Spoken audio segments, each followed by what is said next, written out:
अच्छा, today we will discuss the general physical examination.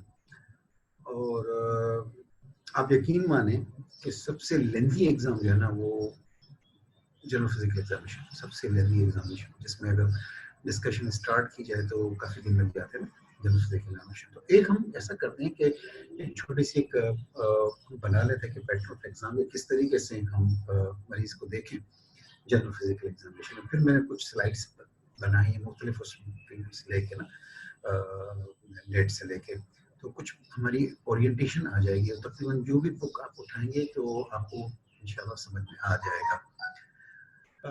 Important चीज़ है कि जनरल फिजिकल एग्जामिनेशन उसी वक्त ही स्टार्ट हो जाता है when the patient is enter in your consulting room.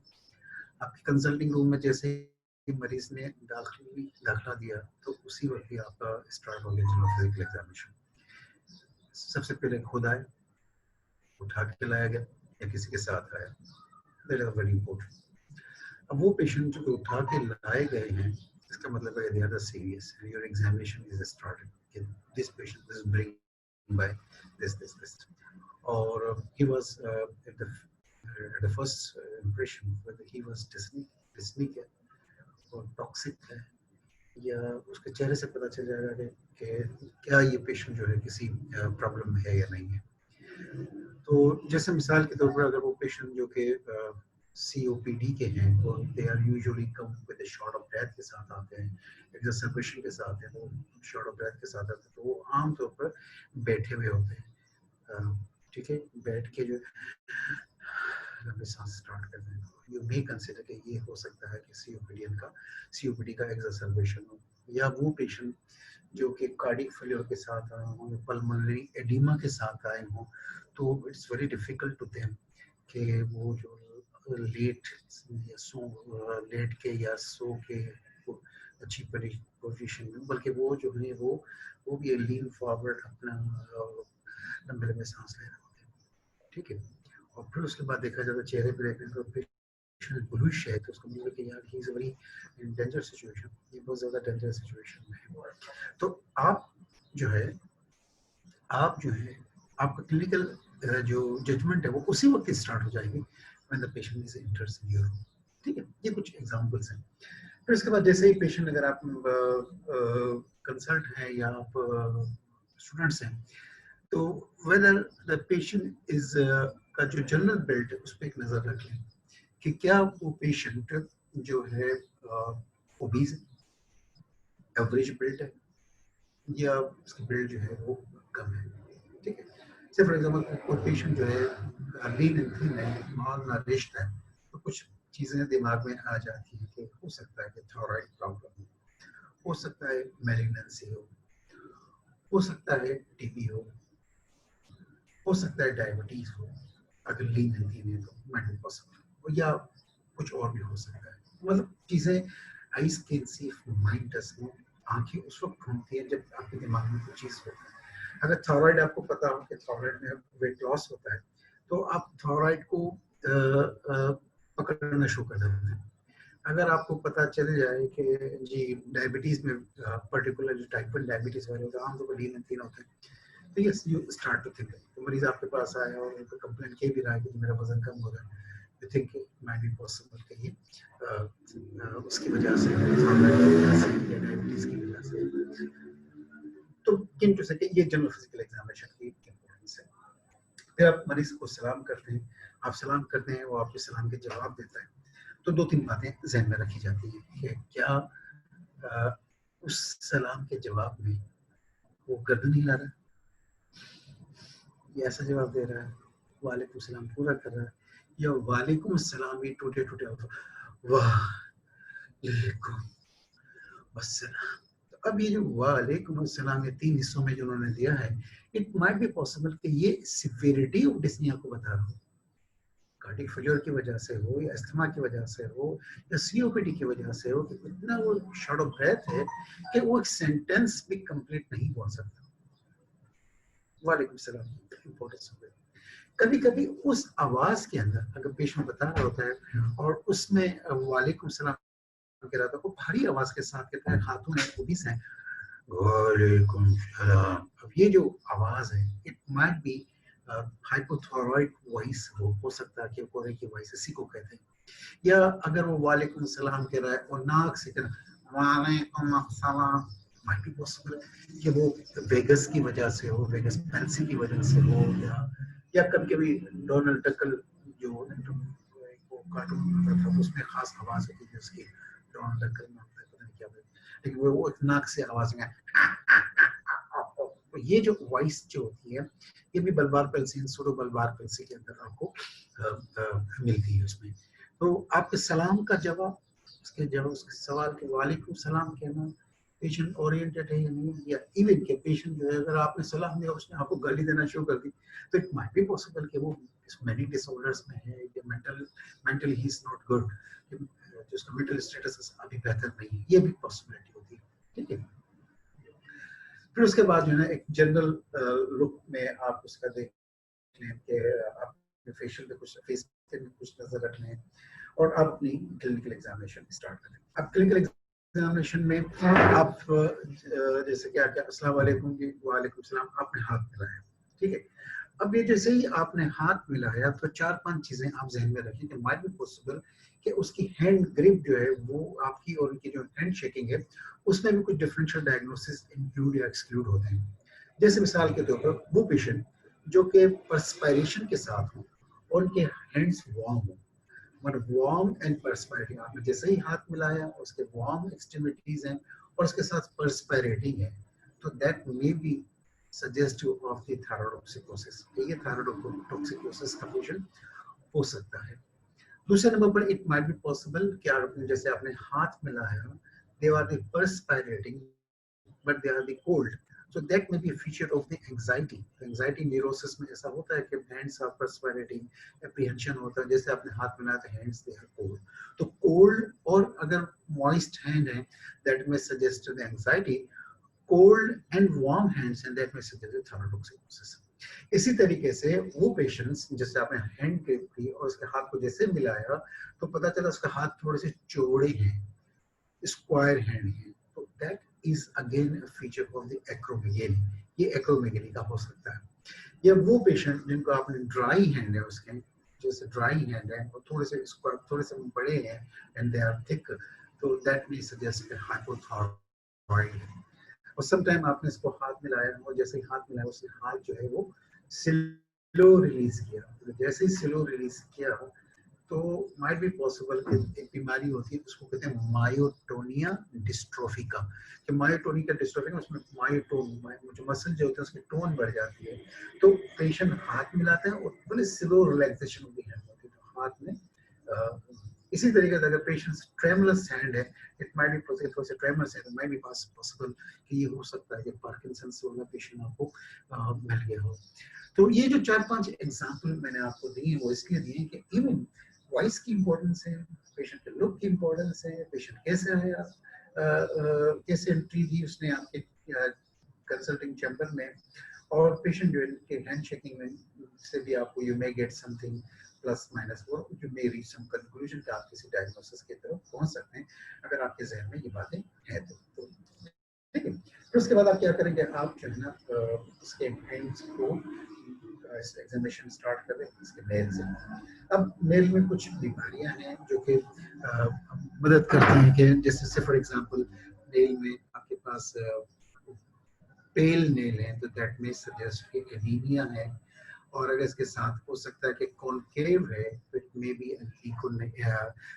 कोलोनाइकिया, तो अगर स्पून शेप नेक है, कॉन्वेक्सिटी डेवलप हो गई है और ऐसा भी है कि एक पानी का ड्रॉप उसके अंदर जमा भी हो जाता है, ये पानी कभी कभी कॉन्वेक्सिटी बढ़ जाती है ना, one drop of water can accommodate over that area, तो ये आपके पास जो है उसको हम कहते हैं कोलोनाइकिया।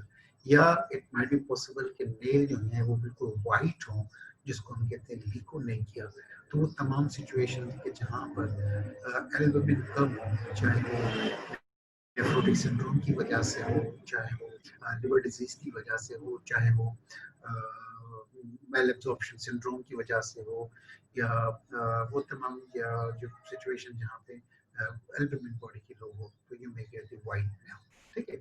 और सम टाइम इसको कहते हैं कि लीकोनेकिया, लीको मींस वाइट नेकिया, तो लीकोनेकिया तो निकोलेकिया में कभी कभी क्या होता है कि स्ट्राइटम होता है, छोटे छोटे व्हाइट डॉट्स बन जाते हैं। मैं अभी आपको पिक्चर दिखाता हूँ। तो उनमें क्या होता है कि they are white but they are streaks. उसकी कोई सिग्निफिकेंस हो भी सकती है, उसकी नहीं हो सकती। और अक्सर जब भी मैंने टॉपिक पढ़ाया ना, तो एक ना एक बच्ची बेटा या बेटी जो है वो आके सर ये देखिए मेरे नेल ऐसे हैं, तो इट्स अ नॉर्मल वेरिएशन। तो वो स्ट्रेक्स आ जाती है, उसको कहते हैं स्ट्राइटम, निकोलेकिया स्ट्राइटम, वो भी एक हो सकती है। फिर उसके बाद जो है स्प्लिंटर हेमरेज, स्प्लिंटर हेमरेज के छोटे छोटे स्ट्रेक्स होते हैं पैरेलल, वो भी मेरे पास पिक्चर में आपको दिखाता हूँ कि ये पैरेलल्स होते हैं हेमरेज छोटे छोटे। और वो आमतौर पर जो बहुत ज्यादा कपड़े वगैरह धोना, डिटर्जेंट का इस्तेमाल करना या ट्रॉमा हो जाए, तो ये आपके पास स्ट्रेक्स जो होते हैं वो नजर आ जाते हैं। तो आप जब भी आप एग्जामिनेशन करेंगे तो आपके जहन में लिकोलेकिया होना चाहिए, कोलिनेकिया होना चाहिए, एनीमिया होना चाहिए। इसके साथ साथ स्प्लिंटर हेमरेज, वो मैंने आपसे अर्ज किया।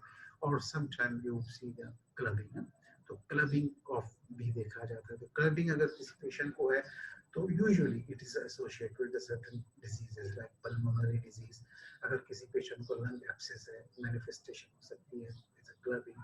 और अगर पेशेंट को ब्रोंकोजेनिक कार्सिनोमा है, उसमें भी एक मैनिफेस्टेशन हो सकती है। सीओपीडी में भी हो सकती है। इसके साथ साथ जो है कि हम उसका जो अल्सरेटिव कोलाइटिस या क्रॉन्स डिजीज या जो आपके जीआई प्रॉब्लम्स होते हैं, जो जिसको हम कहते हैं इन्फ्लेमेटरी बाउल डिजीज, उसमें भी you neglect the congenital heart diseases है, इन्फेक्टिव एंडोकार्डाइटिस है, तो उसमें भी नेगलेक्ट दिस। तो यहाँ नेल्स की इम्पोर्टेंस है। और कभी कभी जो आपके पास लिकोलेकिया आता है, उसमें क्लबिंग आ जाती है, तो उसका मेथड जिसको शेवरॉट मेथड कहते हैं, तो इसमें हम ऐसे करके देखते हैं। अब ऐसे करने से देखने से क्या होता है, देखें कि मेरे नेल में एक छोटी सी स्पेस है जिसमें आपको मैं देख सकता हूँ, आप मुझे देख सकते हैं, ठीक है, ये एंगल होता है। तो सम टाइम क्लब इतनी बढ़ जाती है कि ये एंगल जो होता है वो ओब्लिटरेट हो जाता है। और ये एंगल ओब्लिटरेट होने के बाद जो है नेल्स को मैं आपको पिक्चर दिखा देता हूँ, तो ये तो उसमें एंगल की ओब्लिटरेशन हो सकती है। Some time it may be drum stick shape भी हो सकती है, मोटी मोटी सी उंगलियां हो जाती है जैसे जैसे ड्रम स्टिक जो होती है, जैसे ढोल वगैरह बजता है, ये भी हो सकता है। Some time you examine for the fluctuation test. Fluctuation test में क्या होता है कि आप पेशेंट की फिंगर से, फॉर एग्जांपल ये मरीज की फिंगर ये मैंने पकड़ लिए, आप ऐसे पकड़ के इसको ऊपर से एक तरफ से प्रेशर देंगे और दूसरी तरफ से इसको फील करेंगे, तो इसको हम कहते हैं फ्लक्चुएशन टेस्ट। इसकी भी पिक्चर मेरे पास है, वो मैं आपको दिखा देता हूँ। तो nail examination is a very important part of your examination, ठीक है जनरल। तो हम थोड़ा सा नेल को देख लेते हैं, ठीक है, और फिर उसके बाद बात को आगे लेके चलते हैं।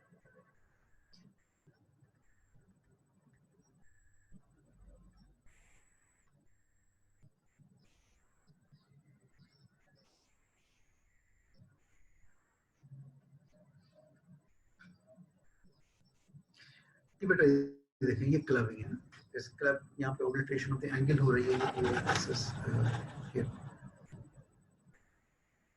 ये टारगेटेड है, ये क्लबिंग है फिंगर की।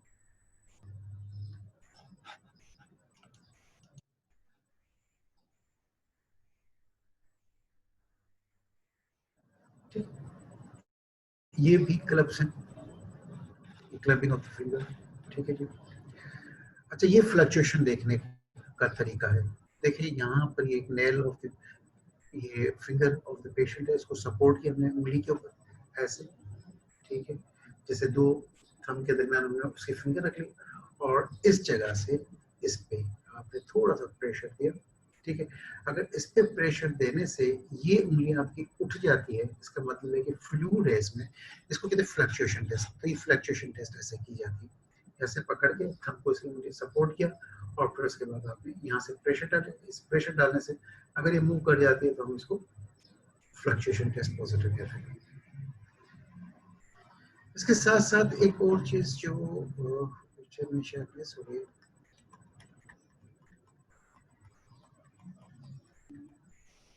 ये देखिए, यस, अभी देखिए ये नॉर्मल है, ये वाली ये नॉर्मल है, ये पीछे नॉर्मल, यहाँ पे एंगल है, और इस जगह पे जो दूसरी जगह है वहां पर ये एंगल ओवरलेटेड है। इसको कहते हैं ये शिमरॉट साइन या शिमरॉट मेथड। और इसी तरीके से यहाँ पर आप देख लें, ये फिंगर्स को मैंने ऐसे लगाया था ना, तो यहाँ पर ये एंगल नजर आ रहा है, तो ये एंगल बिल्कुल इस तरीके से आपको भी नजर आ जाएगा। और इस साइड पर दैट विल बी ये यहाँ पर इस जगह पर जो है वो ओवलिटेट हो रहा है। ठीक है, ये एंगल जो है यहाँ पे बिल्कुल खत्म हो गया और फिर इसके बाद ये ऐसे चली गई। तो इसको हम कहते हैं क्लब या शिमरॉट मेथड, शिमरॉट विंडो मेथड।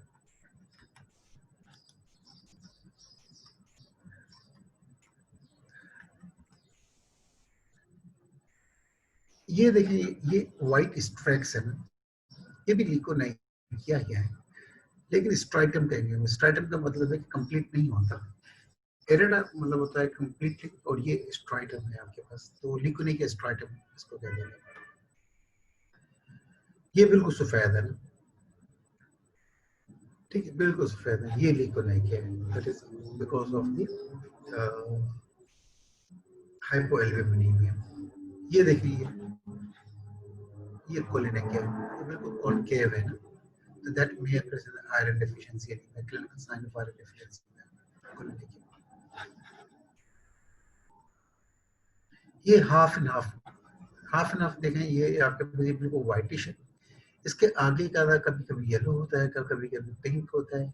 ये आमतौर पर क्रॉनिक रीनल फेलियर में आपको ऐसा नहीं मिलता है। तो अगर आप नेट पर जाएंगे, सिर्फ नेल इन दी CRF करेंगे तो आपको इसके साथ बहुत सारे पिक्चर्स मिल जाएंगे। ये देखिए, ये आपके स्प्लिंटर हेमरेज, ये हेमरेज स्ट्रैक्स ऑफ ब्लड, सीधी सीधी सीधी, कभी कभी बहुत सारी हो रही होती है, तो स्ट्रैक्स ऑफ ब्लड है। ये पिटिंग है, जैसे किसी ने सुराख किया है, ये पिटिंग है। तो ये सोरियासिस है, सोरियाटिक नेल जो था, सोरियासिस में आपको ऐसी पिक्चर मिलती है। तो नेल की इंपॉर्टेंस है।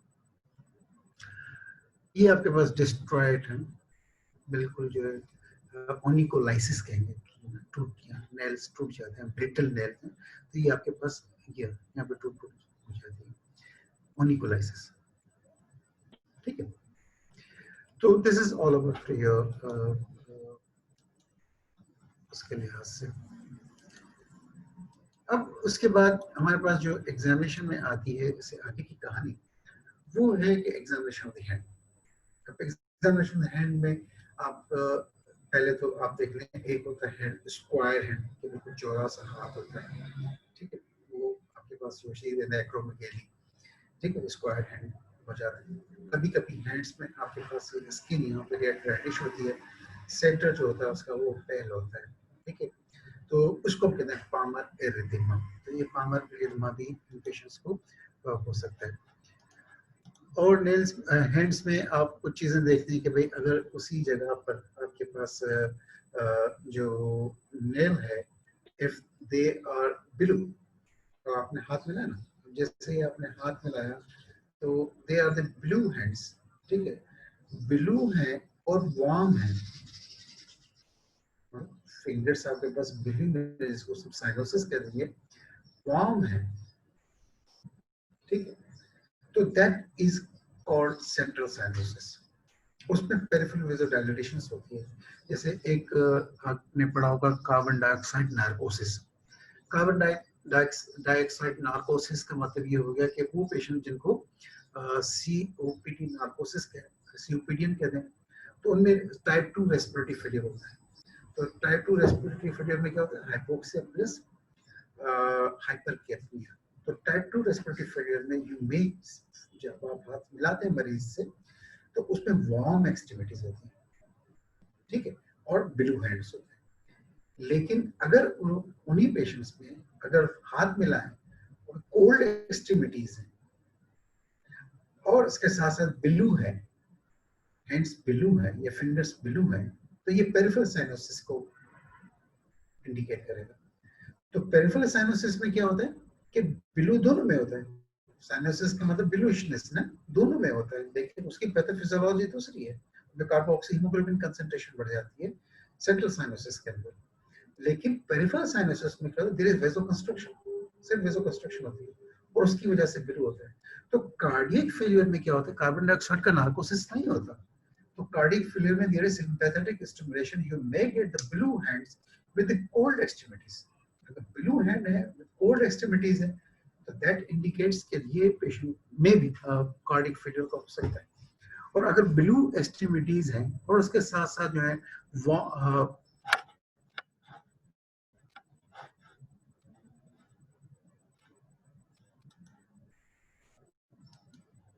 ब्लू एक्सट्रीमिटीज हैं और उसके साथ वार्म हैंड, तो that is a type 2 respiratory failure. ठीक है, तो ये हैंड्स की इंपॉर्टेंस है। अब इसमें हैंड्स की एग्जामिनेशन में खुद एक बहुत बड़ी क्लास है। हैंड की एग्जामिनेशन में एक होता है, उसको कहते हैं कि रोमेटॉइड हैंड, एक को कहते हैं जिसको कहते हैं कि रोमेटॉइड हैंड। रोमेटॉइड हैंड का मतलब रोमेटॉइड आर्थराइटिस की वजह से अगर किसी पेशेंट में ये जो होती है मैनिफेस्टेशन हो जाए कि what are the different manifestation of the rheumatoid hand, तो जैसे मिसाल के तौर पर अगर आप इसकी उंगली को देखेंगे ना, तो it will be like that, ये ऐसे होगी। इसको कहते हैं स्वान neck deformity, there is flexion.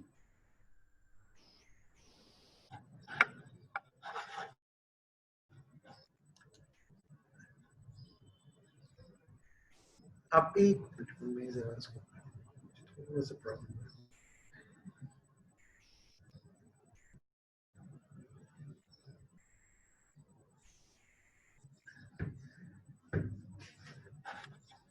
ठीक है, तो रोमेटॉइड हैंड में क्या होगा, सबसे पहले आपके पास यहाँ पर फ्लैक्शन होगा और यहाँ पर एक्सटेंशन होगा, इसको कहते हैं स्वान नेक डिफॉर्मिटी।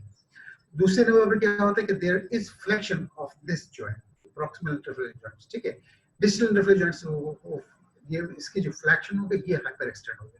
तो अब ये जो डिफॉर्मिटी है उसको कहते हैं कि हम ये बोटेनियन या बटन होल डिफॉर्मिटी है। ठीक है यार, इसमें कनेक्शन तो है हमारा, वो सही सवाल जवाब वाला मामला। ठीक है,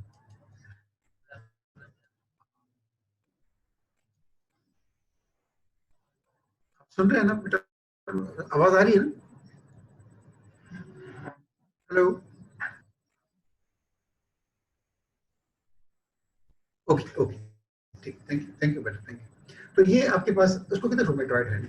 ठीक है, रोमेटॉइड हैंड में क्या मिलेगा आपके पास, पहले ही आपके स्वान नेक डिफॉर्मिटी मिल सकती है, बटन होल डिफॉर्मिटी मिल सकती है, इसको जी से डिफॉर्मिटी होती है, come sometime there is spindle formation, कि ये जो होती है जो प्रॉक्सिमल इंटरफेरेंस जॉइंट्स है वो थोड़ा सा मोटा होता है, ये दुबली होती है, तो स्पिंडल यहाँ से दुबली, यहाँ से मोटी, यहाँ से मोटी, इसको कहते हैं स्पिंडल फॉर्मेशन। तो कभी कभी वो कहते हैं रोमेटॉइड हैंड क्या। अच्छा, इसी हाथ को अगर आप देखें तो एक और बीमारी है हम कहते हैं ओस्टियोआर्थराइटिस।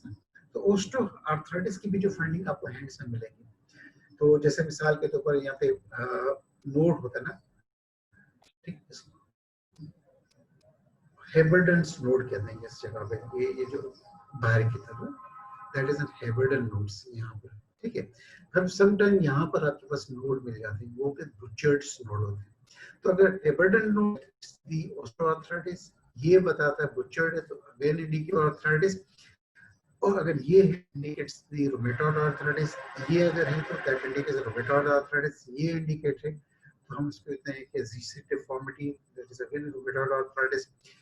अच्छा, अच्छा, फिर उसके बाद कभी कहते हैं कार्डियक हैंड। तो कार्डियक हैंड में क्या, you may get the hands the clubbing, वो हैंड में क्लब्स हो।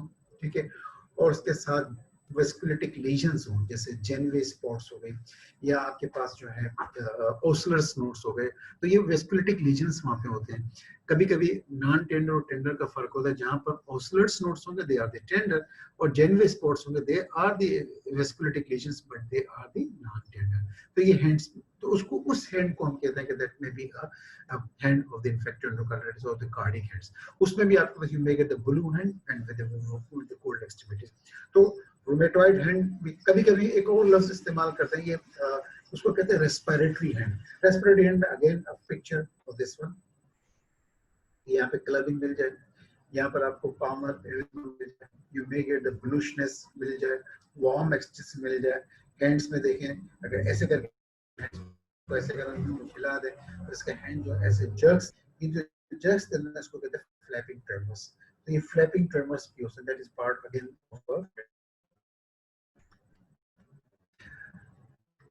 अब ये मैं थोड़ा सा देखें कि ये उसमें वो इस पे आ जाएगी या कुछ और ये मार्किंग जो है।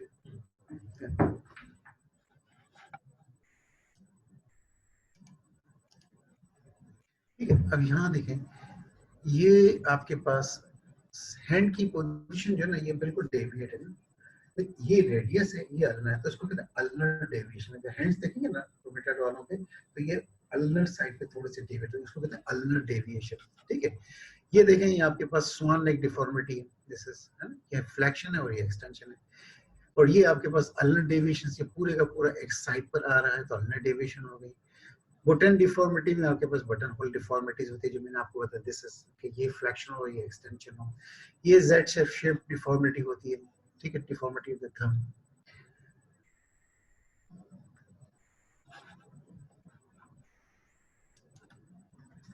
ये देखें, ये स्पिंडल फॉर्मेशन है, ये देखें, ये लार्ज है, ये इन्फ्लेम्ड है, ये बिल्कुल सही है, ये तो that is again we call spindling. Again is rheumatoid arthritis में आपको ये पिक्चर मिलती है हैंड्स में। ठीक है, अगेन इसको थोड़ा सा हम देख लेते हैं कि यहाँ पे that is a swan neck deformity, और यहाँ पे बटन होल डिफॉर्मिटी, इसकी फ्लेक्शन है, उसकी एक्सटेंशन है।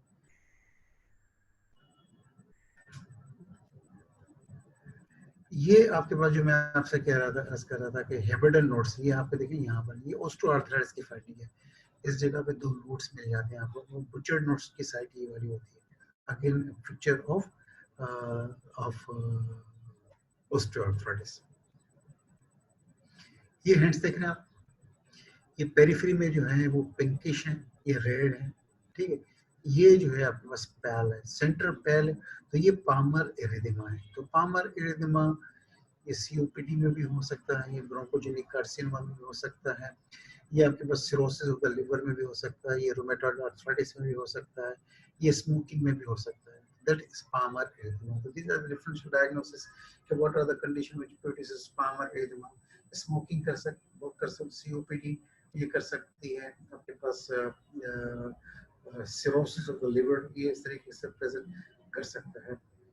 ठीक है, कंट्रासेप्टिव पिल्स जो फीमेल्स ले रही होती है, उसमें प्रेगनेंसी में भी आपको स्पर्म रिलीज मिल सकता है। ये स्पोर्ट्स है, ये ठीक है, ये जेनवे स्पोर्ट्स है। जेनवे स्पोर्ट्स या जेनवे नोट्स कहते हैं, ये वेस्कुलेटिक लीजन्स हैं जो कि इन्फेक्टिव एंडोकार्डाइटिस में मिलते हैं आपके पास। ये आपके पास ये ओसलर्स नोड है, ये टेंडर होते हैं। जेनवे स्पोर्ट्स नॉट है वेस्कुलेटिक लीजन्स, एक टेंडर एक नॉन टेंडर। जो टेंडर है वो नोड है, जो नोड है वो ओसलर्स नोड है, और जो नॉन टेंडर है वो जेनवे स्पोर्ट्स है। दोनों इन्फेक्टिव एंडोकार्डाइटिस में मिलते हैं, और समटाइम दे आर मिक्स, एक टेंडर एक नॉन टेंडर एक नॉन टेंडर, इस तरीके की प्रेजेंटेशन आपको मिल सकती है। ठीक है, ये जो हैंड्स है ये स्क्वायर हैंड है ना, हाथ इसका बड़ा है, तो ये एक्रोमेगैलिक हैंड है। ठीक है, एक्रोमेगैलिक हैंड। अच्छा, इसके बाद आप क्या करेंगे कि जैसे ही आप इस पर पहुंच जाएं, हाथ की एग्जामिनेशन कर ले, फिर आप पल्स की एग्जामिनेशन, पल्स में आप बस पोजीशन यही हो रही है, ये पोजीशन बिल्कुल सही है कि देखें, ये आपके पास सुपिनेशन है, ये प्रोनेशन है। तो आप क्या करें कि ये सुपिनेशन, ये प्रोनेशन, तो अभी आधी है तो इसको सेमी प्रोन, ना तो इसको सेमी प्रोन, और ये जो रिस्ट है ये सेमी फ्लेक्स, ये कंप्लीट फ्लेक्स नहीं है बल्कि सेमी फ्लेक्स। तो जब भी आप पेल्पेट करेंगे तो रिस्ट को थोड़ा सा ऐसे करें, सेमी प्रोन सेमी फ्लेक्स। ठीक है, पाम आपका जो है वो ये आपके पास इस सिचुएशन में हो जाएगा, mid of the supine position. तो semi prone and semi flex, तो सेमी प्रोन हैंड्स की पोजीशन होगी, सेमी फ्लेक्स रिस्ट की पोजीशन। तो फिर आप अब देखिएगा कि अगर आप ऐसे पल्स देखेंगे तो सीधे होके तो आपको इतनी अच्छी पल्स फील नहीं होगी, लेकिन जब आप उसको ऐसे करके खुद ही अपनी देखेंगे तो आपको पल्स बहुत अच्छी फील होना शुरू हो जाएगी। तो अब पल्स की एग्जामिनेशन इज वेरी इंपॉर्टेंट कि rate, rhythm, volume, condition of the vessel wall, जो कि आपको कार्डियोवास्कुलर में से बुझाई गई होगी। रेट में ब्रेडिकार्डिया, टेकिकार्डिया, रिदम रेगुलर है या इरेगुलर है। अगर इरेगुलर रिदम है तो that may B irregularly regular है या रेगुलरली इरेगुलर। ये इरेगुलरिटी मिसाल के दो पल्स आपके पास आई, फिर एक ये पा गया, फिर दो पल्स आपके पास आई, फिर एक ये पा गया, फिर दो पल्स आपके पास आई, फिर एक ये now it is an irregular rhythm, but this irregular come in a very regular patient pattern. तो हम उसको कहते हैं this is a irregular regular. ठीक है। फिर उसके बाद 2 पल्स हैं, फिर एक गैप आ गया, फिर एक बीट आई, फिर गैप आ गया, फिर 3 बीट आई, फिर एक गैप आ गया, फिर तो इस तरीके से आपका रिदम होता है। That is a irregular rhythm. तो irregular, but this irregularity come with the irregular pattern, तो उसको हम कहते हैं इर्रेगुलरली इर्रेगुलर पल्स। तो that may be part of the atrial fibrillations, atrial fibrillation या मल्टीपल इक्टोपिक्स हो तो पेशेंट्स में develop the irregularly irregular rhythm. ये हो गया आपके पास। फिर इसके बाद आप condition of the vessel wall देख लें। Condition of the vessel wall देखने के लिए क्या करते हैं हम लोग, पल्स को जैसे ब्रेकियल पल्स है, ब्रेकियल पल्स को फील किया और इसके साथ रेडियल को पल्स किया। अब आपने क्या करेंगे कि ब्रेकियल को ब्लॉक कर देंगे। जैसे ब्रेकियल को ब्लॉक करेंगे ये पल्स खत्म हो जाएगी। जैसे खत्म हो तो आप उसको टाइटली थोड़ा प्रेशर के साथ नीचे की बोन के साथ टच करेंगे तो जो फील आपको ऐसी हो जैसे आप टेंडन को फील करें, आप इसको छोड़ दें, फिर आर्टरी आना शुरू हो जाएगी, आर्टरी की पल्सेशन आना शुरू हो जाएगी। तो पहले आप क्या करें, इसको दबाएं, जैसे ही दबाएंगे तो उसकी पल्स खत्म हो जाएगी। पहले ये भी फील करें आप पल्स, ये भी फील करें, दोनों फील कर लें, फिर आप इसको दबा दें, दबाने के बाद इसको फील करें और फिर इसको थोड़ा सा यूं प्रेस करें। अगर ये थिकन्ड है तो इसको कहते हैं एथेरोस्क्लेरोसिस, तो ये मे बी आप अर्ली एथेरोस्क्लेरोसिस है, नहीं तो उसको हम कहते हैं कि ये एथेरोमन के जब लिपिड्स स्क्लेरोसिस का मतलब थिकन्ड, तो ये थिकन्ड आमतौर पर एथेरोस्क्लेरोसिस। लेकिन अगर किसी पेशेंट के आमतौर पर ओल्ड एज के अंदर 50-60 साल की उम्र में ये पल्स आराम से, ये जो आपके वेसल वॉल जो है थोड़ी थिक हो जाती है। लेकिन अगर ये अर्ली हो जाती है दैट मींस इंडिकेट्स कि ये पेशेंट का क्लिनिकल साइन जो होता है ना वो अर्ली इसकी भी हार्ट डिजीज में हो सकता है, हो सकती है ना। तो ये आप फिर उसके बाद different character of the pulse है। जैसे आप क्या करते हैं कि वाटर हैमर पल्स देखने के लिए क्या करते हैं, जहां पर आपके पास कार्डियक आउटपुट इंक्रीज हो, जैसे एआर के अंदर यू आर गेटिंग, तो आप क्या करें कि पल्स को अपने इस पाम पे फील करें। ठीक है, ये आपके पास यहाँ पर सिर्फ इस जगह पर, ठीक है, ये मेटाकार्पोफिलिंजियल जॉइंट्स होते हैं ना, इसके यहाँ पे जो पल्स, यहाँ पे आप फील करें, ऐसे फील करें, फील कर लिया आपने यहाँ पे। ऐसे तो आप फिंगर से करते हैं, लेकिन इसको वाटर में पल्स के लिए आप ऐसे और फिर इसको उठा दीजिए। अगर ये आपकी पल्स जो है एकदम ठक करके वापस चली जाती है तो उसको हम कहते हैं कोलैप्सिंग पल्स। तो ये कोलैप्सिंग पल्स का मेथड है जो कि शायद इसमें दिखाया भी गया है। ये बिल्कुल ऐसे करके इसने उठा दिया, ठीक है, ये कोलैप्सिंग पल्स है। तो तमाम कंडीशन जो कि high cardiac output failure, high cardiac output होता है, उसमें पर्टिकुलरली अगर एक ऑर्गेनिक रीजन है एफोटिक रिगर्जिटेशन का, तो उसकी ये डायग्नोस्टिक पल्स होती है, उसमें डेफिनेटली होती है। तो आप पल्स को डिस्क्राइब कि pulse is 72 beats per minute, it is regular in rhythm and it is of normal correct, ठीक है। फिर उसके बाद एक होती है, उसको कहते हैं पल्सस अल्टरनस, कि आपको बस एक वॉल्यूम, एक पल्स हाई वॉल्यूम मिले, एक लो वॉल्यूम मिले, फिर एक हाई वॉल्यूम मिले, फिर एक लो वॉल्यूम, अल्टरनेटिवली एक लो वॉल्यूम पर। ये आपके पास लेमेटिकुलर फेल्यूर की निशानी होती है। अच्छा, एक और बात जो ना अक्सर जो गलती होती है स्टूडेंट्स की तरफ से, और तो बेहतर कीजिए, बेहतर है कि इस दफा वो गलती नहीं होनी चाहिए। बस एक कंसेप्ट बना दें, जब भी आपसे कोई पूछे पल्स के बारे में कोई भी बात कि भाई एनाकोरेटिक पल्स क्या होती है, पल्सस अल्टरनस क्या होती है, या कोलैप्सिंग पल्स क्या होती है, या आपके पास जो है क्या इसका पल्सस बाइजेमिनी क्या होती है, think about the left ventricular problem, think about left ventricular problem, ठीक है। लेकिन जब कोई आपसे जेवीपी की बात करे कि जेवीपी में